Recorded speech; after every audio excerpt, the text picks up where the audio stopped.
Next चीज हमारे पास math object. Math object और JS क्या है? मैथ ऑब्जेक्ट ये MATH मैथ, ये मैथ ऑब्जेक्ट है। इसके पास बहुत कुछ है, लॉग है, मैक्स है, मिन है, पावर है, रैंडम है, राउंड है, साइन है, SQRT, इतने मैथमेटिकल ऑपरेशन होंगे कि भाई मुझे सारे नहीं आते। पाई है, SQRT2 है, एब्सोल्यूट है, एकॉस है, एसाइन है। अब ये क्या होते हैं देखो, सील है, तो ये कुछ कुछ तो ठीक है हमें पता है, सारे नहीं पता। फ्लोर है, ये सब तो नॉर्मल यूज के हैं तो पता है, बट अब मैथमेटिकल है तो इसमें बहुत कुछ ऐसा मिलेगा जो इस जानने के लिए आपको मैथमेटिक्स आना जरूरी है। तो हम कुछ कुछ प्रिंट करके देख लेते हैं कि क्या सच में काम करता है। हमने कहा चलो करके देखते हैं।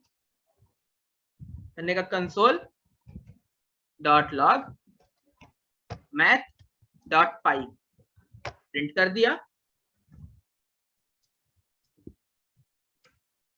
देखते हैं चला करके। 3.14 देख रहे होंगे, पाई की वैल्यू मिल गई और एकदम चमकती हुई मिली है, इंटीजर है, स्ट्रिंग नहीं है। ठीक, यानी मैथ ऑब्जेक्ट काम तो करता है। और हमने कहा अच्छा ठीक है, और क्या कर सकता है? हमने मिन मैक्स का प्रोग्राम तो बनाया ही था। हमने कहा कंसोल डॉट लॉग, या लिखा let max is equal to math dot max, और यहाँ कुछ नंबर पास कर रहा हूं मैं, 2 3 4 5, और यहाँ मैक्स को प्रिंट कर रहा हूं। देखता हूं क्या प्रिंट करता है। 5 प्रिंट किया है, किसके पास? मैक्स के पास। ऐसे ही मैं मिन प्रिंट कर देता हूं, मिन प्रिंट कर देता हूं।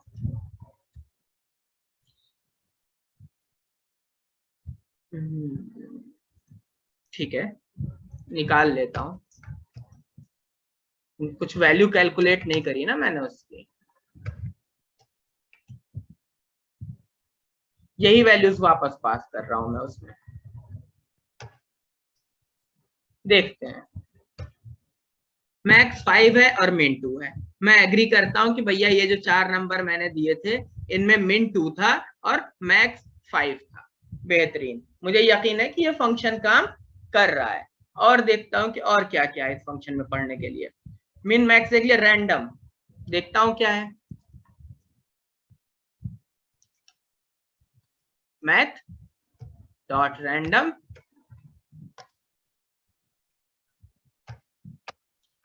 और कंसोल लॉग। देखते हैं कुछ देता भी है कि कुछ भी नहीं देता है। 0.613, अब ये नंबर देखते चलिएगा।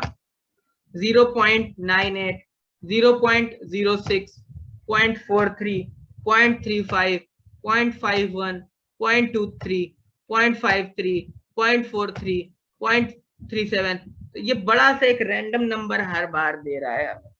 बट गौर करने वाली दो बातें, पहली कि हाँ रैंडम है, बिल्कुल रैंडमली नया नया नंबर दे रहा है कैलकुलेट करके बड़ा सा, लेकिन ये जो नंबर है ये 0 से लेके 1 के बीच में है। 0 से 1 के बीच का नंबर है। ठीक, तो अब अगर आपने कहा कि सर हमें तो एक डिजिट का रैंडम नंबर चाहिए, तो मैं क्या करूं? 1 डिजिट रैंडम नंबर चाहिए तो, 2 डिजिट रैंडम नंबर चाहिए तो, मैंने कहा बड़ी सी चीजें हैं हमारे पास तो, है ना, बहुत सी चीजें, उनमें से कोई भी यूज कर लो तुम। मतलब बड़ी बड़ी लाइब्रेरीज हैं इसके लिए, या अपना एक कोड लिख दो छोटा सा। आपने कहा नहीं, इसी फंक्शन से बनाना है हमें। हमने कहा चलो देख के आते हैं क्या ये नंबर हमारे लिए बना सकता है। ये 1 डिजिट वाला है और ये 2 डिजिट वाला है। देखते हैं क्या काम करेगा या नहीं करेगा। अब तो ये चलने के बाद पता चलेगा कि काम करेगा कि नहीं करेगा। चलो, अभी तक तो हमने कुछ किया नहीं है, जो था वही है, और ये 0 से लेके 1 के बीच तक दे रहा है जो कि हमें पता था। अब आपको क्या करना है, आपको ये करना है कि जब ये जनरेट हो जाए तो इसको आप 10 से मल्टीप्लाई कर दीजिए। जब ये जनरेट हो जाए तो आप इसको 100 से मल्टीप्लाई कर दीजिए। देखो सही में ऐसा हो सकता है क्या? बिल्कुल हुआ है, 1 डिजिट का रैंडम नंबर मिला और यहाँ 2 डिजिट का रैंडम नंबर मिला, ठीक। बट अब परेशानी क्या है, ये बाद वाले जो ढेर सारे जीरो, वो पॉइंट के बाद की जो पूरी वैल्यूज हैं। मैंने कहा अच्छा, तो क्या ये जो वैल्यूज दी हुई हैं इनको हटाने का कोई तरीका है? तो मैंने कहा देखते हैं, मैथ डॉट राउंड, मैंने कहा लाओ इसमें करके देखते हैं कुछ हो सकता है कि नहीं।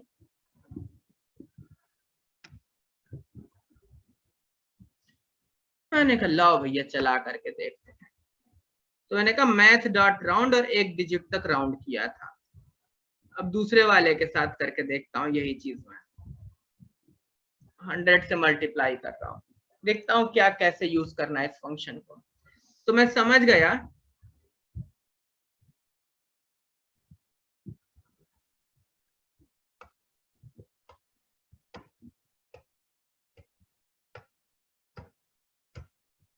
ठीक कि अगर मैं इसको राउंड कर दूंगा तो ये मुझे वैसा नंबर दे देगा जैसा नंबर मुझे चाहिए है, ठीक। बाकी इसमें हम जो गौर कर रहे हैं, कभी कभी इसमें 10 आ रहा है 1 डिजिट वाले पे, तो कोई दिक्कत नहीं है, वो हर एक चीज की हैंडलिंग लगा सकते हैं।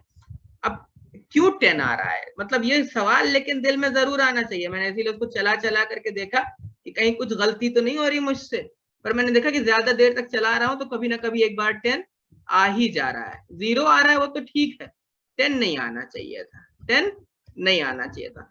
अगर ये सख्ती है कि 10 नहीं ही आना चाहिए था, 10 नहीं ही आना चाहिए था, तो मैं इस बार क्या करूंगा कि मैं राउंड की जगह फ्लोर का यूज करूंगा, फ्लोर का यूज करूंगा। राउंड करने में क्या हो रहा होगा, राउंड करने में क्या हो रहा होगा आप समझिएगा कि अगर वैल्यू आई 9.9897 कुछ भी, तो इसको जब आप राउंड करेंगे तो ये कितना बन जाएगा, 10 बन जाएगा। जब राउंड करेंगे तो ये 10 बन जाएगा, और आपको इसको 10 नहीं बनाना है, आपको इसको 9 बनाना है।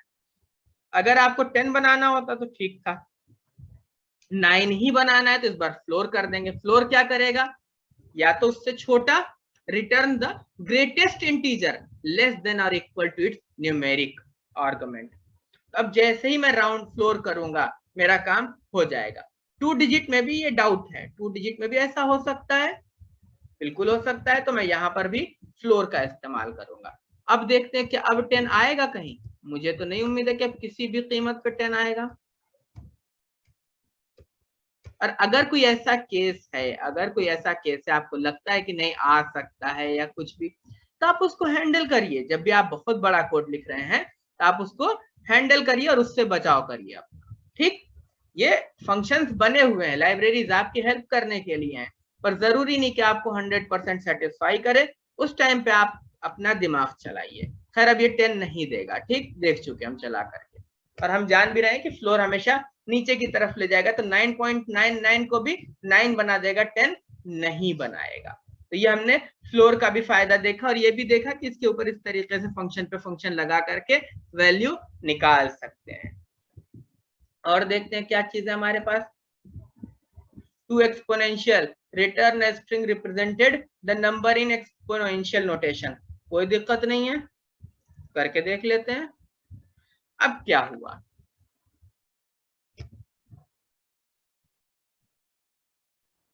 चलिए, तो ये हमने लिखा num1, और आगे मैंने कहा late num2 is equal to, मैंने कहा num1 डॉट टू एक्सपोनेंशियल, ठीक, और हमने यहाँ कहा कंसोल डॉट लॉग num2। तो क्या होगा, 3.4e प्लस 7, हम समझ गए ये इसने 3.4e बना लिया इसको, और ये जितने बचे 1 2 3 4 5 6 7, ये इतने को उठा करके 10 टू द पावर 7, तो e प्लस 7 लिख दिया है, ठीक।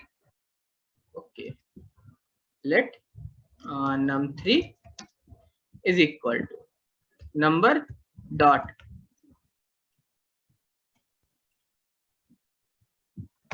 To fixed. तो अब क्या करना है कि एक नंबर ऑब्जेक्ट चाहिए, मुझे एक नंबर ऑब्जेक्ट चाहिए। तो दरअसल जावा जो हमारे प्रिमिटिव डेटा टाइप होते हैं 1 2 3 4 या कैरेक्टर हो गए, उन सबको भी सपोर्ट करता है, उनको भी सपोर्ट करता है और ऑब्जेक्ट को भी सपोर्ट करता है। अगर मेरे पास एक नंबर है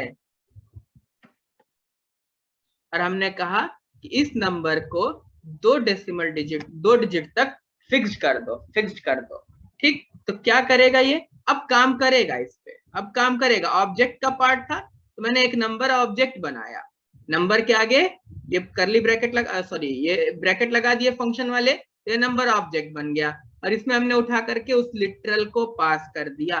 तो जावास्क्रिप्ट हमारे डेटा टाइप को दोनों तरीकों से सपोर्ट करता है।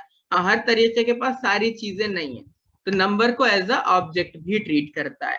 और सिमिलरली अभी हम आगे बढ़ करके डेट के साथ ये सारी चीजें देखेंगे। तो console.log num3 को प्रिंट करते हैं, ठीक, तो इसने 2 डेसिमल डिजिट तक इसको फिक्स कर दिया है। यही लिखा हुआ था, ये मैथ का नहीं है, ये नंबर का है, ठीक। ये 2 एक्सपोनेंशियल भी नंबर का है, तभी नंबर पर काम कर गया था। Return a string representing the number in fixed point notation, और यही है हमारी फिक्स्ड पॉइंट नोटेशन, सॉरी, ठीक। तो ये इतना नंबर के लिए काफी है हमारे लिए, मतलब इतना हम कभी शायद इतना अंदर तक जा करके यूज करने की जरूरत भी ना पड़े। अब हम चलते हैं डेट के पास और देखते हैं कि डेट में क्या पढ़ना है हमें।